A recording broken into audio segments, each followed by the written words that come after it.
Salve, nação tricolor! Tudo beleza? No vídeo de hoje eu quero trazer algumas novidades, falar sobre o balanço do São Paulo, que eu não falei nada ainda. Quero falar também sobre o pré-jogo, né, de Curitiba e São Paulo, um jogo importante amanhã em Curitiba.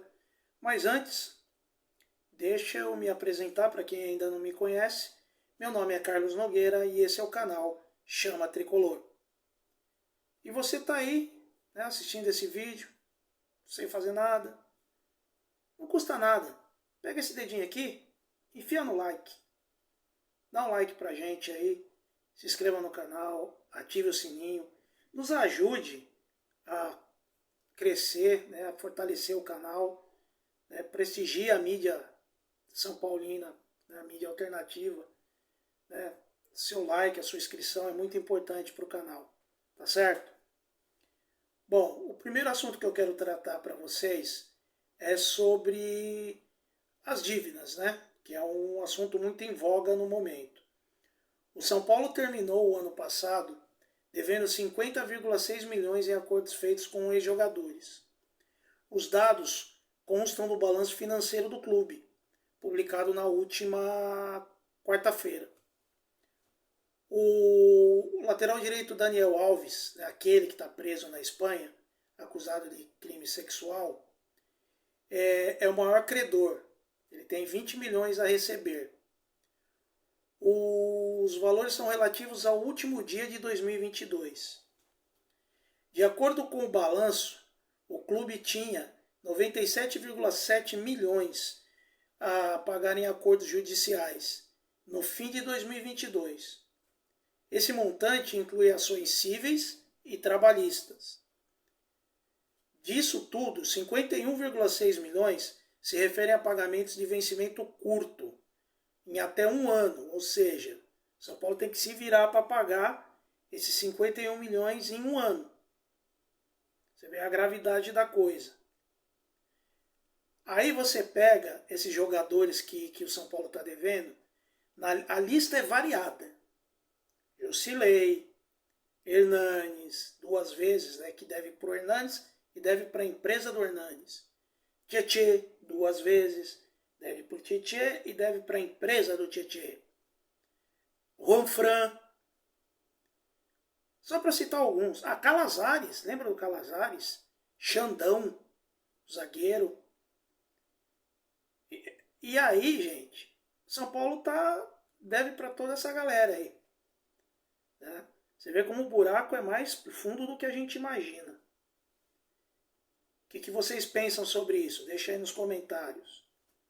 Bom, e como vocês sabem, o Brenner, né, ele saiu, né, ele foi negociado.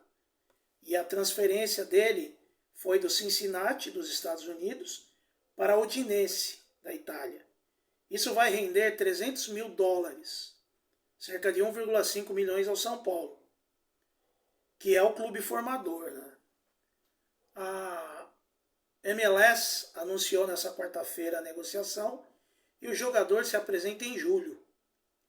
Esse valor é referente a 3% da negociação de Brenner pelo mecanismo de solidariedade, segundo o cálculo da Rede do Futebol, plataforma de identificação de créditos relativos a essa regra da FIFA.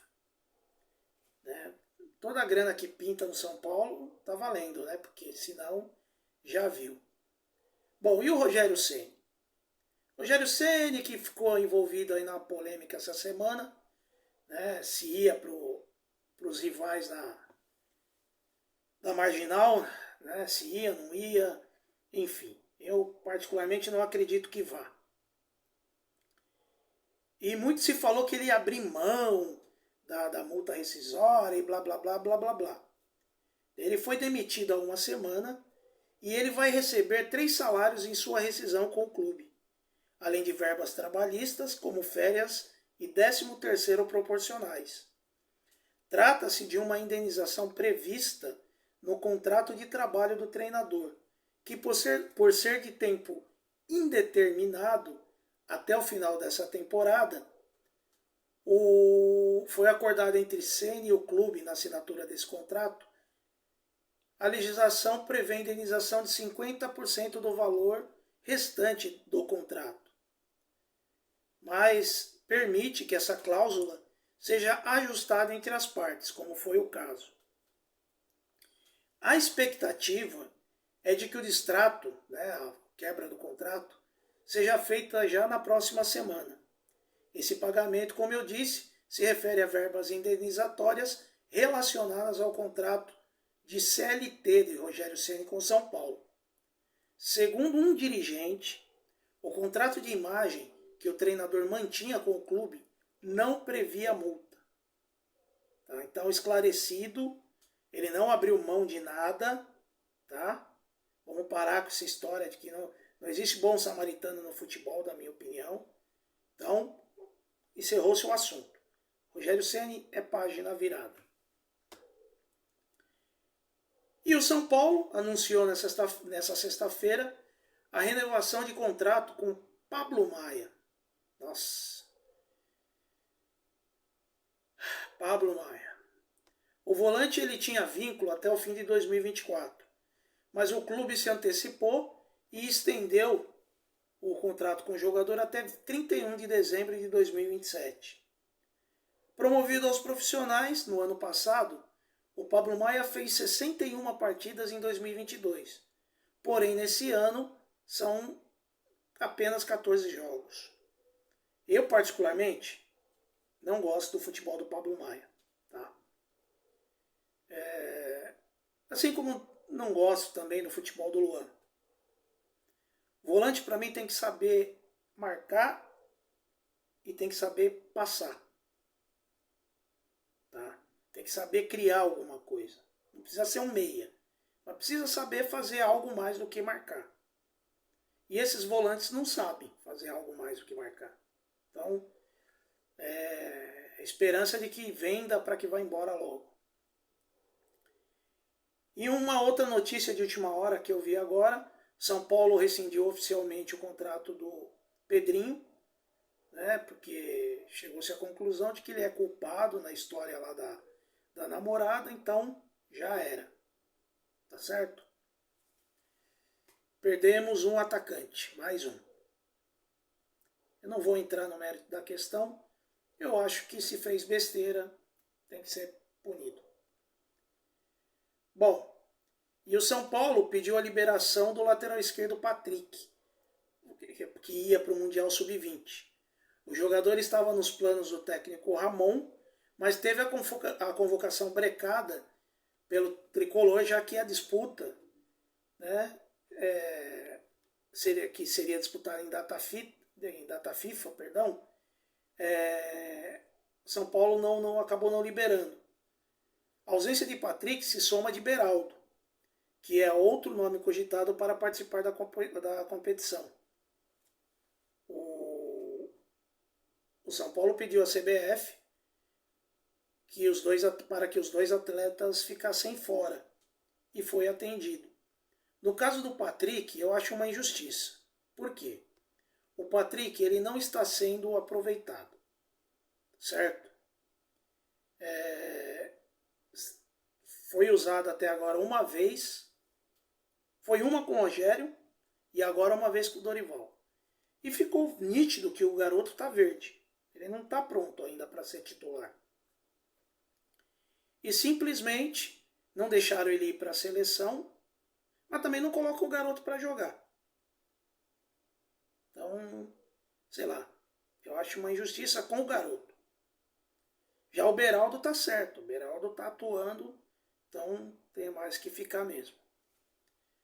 Bom, o São Paulo encerrou nessa sexta-feira a preparação para enfrentar o Coritiba amanhã às 16h30 lá no Couto Pereira. Essa partida é válida pela terceira rodada do Campeonato Brasileiro.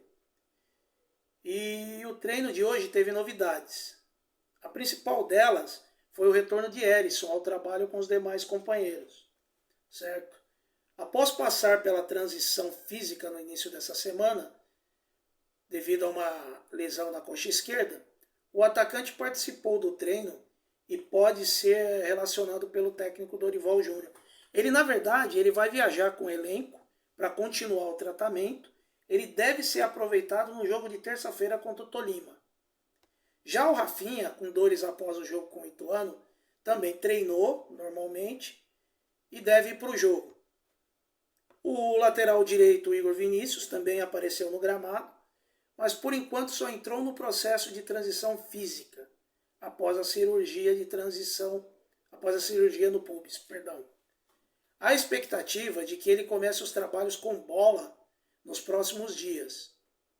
Já Jonathan Calleri não participou dos treinos, mas esteve no CT da Barra Funda. Ele foi avaliado pelo departamento médico e decidiram que ele ainda precisa esperar mais um pouco, porque a dengue que ele pegou foi braba. Então ele está fora do duelo com o Coritiba. Então a provável escalação, eu não cravo nunca a provável escalação, tá? Mas a provável escalação deve ser Rafael, Raí Ramos, Arboleda, Beraldo e Caio Paulista, ou Patrick, Pablo Maia, Gabriel Neves, Rodrigo Nestor e Wellington Rato, Marcos Paulo e Luciano. Essa deve ser a escalação, né, o time provável para amanhã. Bom, e como foram até agora os confrontos entre Curitiba e São Paulo? No total, foram 55 partidas até hoje. O Curitiba venceu 15, houve 17 empates e o São Paulo venceu 23. O São Paulo marcou 84 gols nesse confronto e sofreu 70. O primeiro jogo entre essas equipes foi em 14 de setembro de 69, no Estádio das Laranjeiras, em Curitiba, pelo torneio Robertão, de 1969, com a vitória do Curitiba, por 2-1. O último jogo entre as equipes foi em 20 de outubro de 2022, no Morumbi, e o São Paulo venceu por 3-1. Tá certo? Essa partida vai ser apitada amanhã pelo árbitro Rafael Rodrigo Klein, gaúcho, tá? Será auxiliado pelo Bruno Rafael Pires, né, que é de Goiânia, é bandeira FIFA, e o Maurício Coelho Silva Pena, que é gaúcho, esse não é FIFA. E o árbitro de vídeo, Rodrigo D'Alonso Ferreira. Gostaria de lembrar a polêmica sobre os ingressos, né, que o Curitiba colocou os ingressos lá nas alturas para limitar a torcida do São Paulo, provavelmente, porque a deles não vai. Curitiba está 8 jogos sem vencer. Tá há 2 meses sem vencer uma partida. Só espero que o São Paulo não ressuscite mais um. Tá? Vamos ver se esse time pelo menos vença. Não precisa jogar bem, é só vencer. Eu já abri mão de que o time jogue bem. O importante para mim é o time vencer. Só isso.